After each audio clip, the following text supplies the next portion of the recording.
Okay, we're on our last two chapters. This is chapter 9, Lakota School. Jack felt Teddy licking his cheek. He opened his eyes. Gray light came through the smoke hole. The fire was out. The teepee was empty. Jack jumped up, grabbed his bag, and hurried outside with Teddy. In the cool light before dawn, everyone was taking down their teepees. They were loading them onto the wooden platforms strapped to two poles. The poles were pulled by horses. Grandmother and Blackhawk piled tools and clothes onto their platform. Annie stuffed buffalo meat into a rawhide bag. "What's happening?" Jack asked. "It is time to follow the buffalo," said Grandmother. "We will camp somewhere else for a few weeks." Jack pulled out his notebook. He still had many questions, but he tried to choose just a few. "Can you camp anywhere?" he asked. "Even when you don't own the land?" Black Hawk laughed. "People cannot own land," he said. "The land belongs to the Great Spirit." Jack wrote in his notebook, "Land owned by Great Spirit, not people." "What about school?" said Jack. "Don't you have to go to school?" "What is school?" Black Hawk said. "It's a place where kids go to learn things," Jack explained. Black Hawk laughed again. "There is not only one place to learn," he said. "In camp we learn to make clothes, tools, and teepees. On the plains we learn to ride and hunt. We look at the sky and learn courage from the eagle." Jack wrote, "Lakota School is everywhere." Grandmother turned to Jack and Annie. "Will you walk with us toward the sunset?" she asked. Jack shook his head. "We have to go the other way," he said, "toward the sunrise." "Thank you for the eagle's feather," said Annie. "Let your thoughts rise as high as that feather," said Grandmother. "It's good medicine." "What does that mean?" Jack asked. "Good medicine?" "Good medicine connects you to the world of the spirits," she said. Jack nodded, but he still didn't really understand. "Goodbye, Buffalo Girl and Rides Like the Wind," said Grandmother. Remember, Buffalo Girl and Rides Like the Wind are their Lakota names. "We wish you a safe journey." Jack and Annie waved. Then they started walking back the way they'd come. Teddy ran ahead of them. At the top of the rise they looked back. Grandmother, Black Hawk, and the rest of the tribe were watching. Jack and Annie both held up 2 fingers for friend, and then they took off down the slope.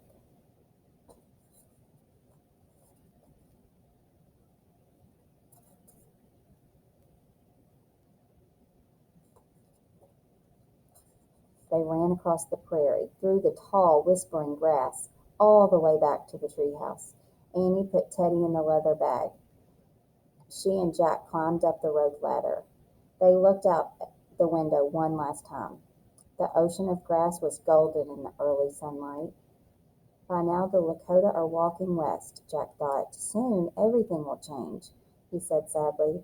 The buffalo will vanish. The old way of life for the Lakota will vanish too.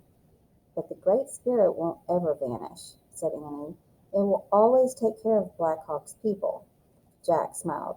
Annie's words made him feel better. "Arf, arf," Teddy barked, as if to say, "Let's go." "Okay, okay," said Jack. He picked up the Pennsylvania book and pointed at a picture of Frog Creek. "I wish we could go home to our people," he said. Well, the wind started to blow. The treehouse started to spin.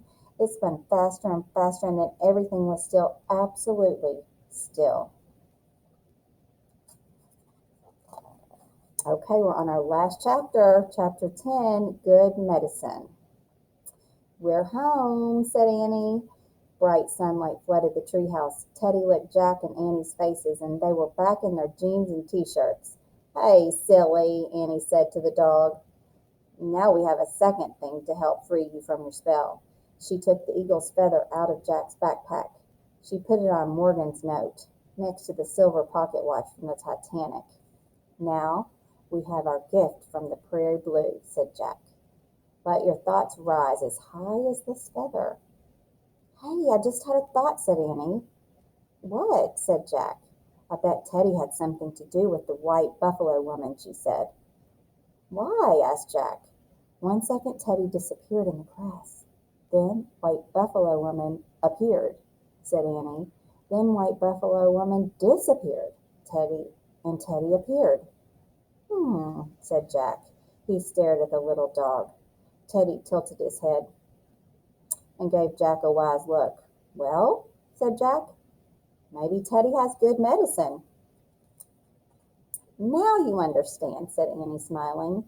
Jack, Annie, a call came from the distance. Jack and Annie looked out the window of the treehouse. Their mom and grandmother were standing on their porch. Yay, grandmother's here, said Annie. We're coming, they shouted together. Let's put Teddy in your backpack, said Annie, so we can take him home with us this time. Okay, said Jack. But then when they turned around, the little dog was gone. Teddy, said Annie. There was no sign of him. Oh, man, as soon as we turned our backs, he slipped away, said Jack, just like last time. Don't worry, said Annie. He'll find us again soon. I'm sure of it. She stared down the rope ladder. Jack grabbed his pack and followed. As they started for home, a wind gusted through the trees. Jack stopped for a moment to look at the woods. Branches waved their leaves. Birds left the branches and swooped up into the blue sky.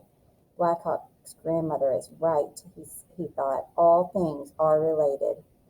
Jack, called Annie. Coming, said Jack. He hurried to catch up with her. Together, they ran out of the Frog Creek woods, up their street, and into their own grandmother's arms.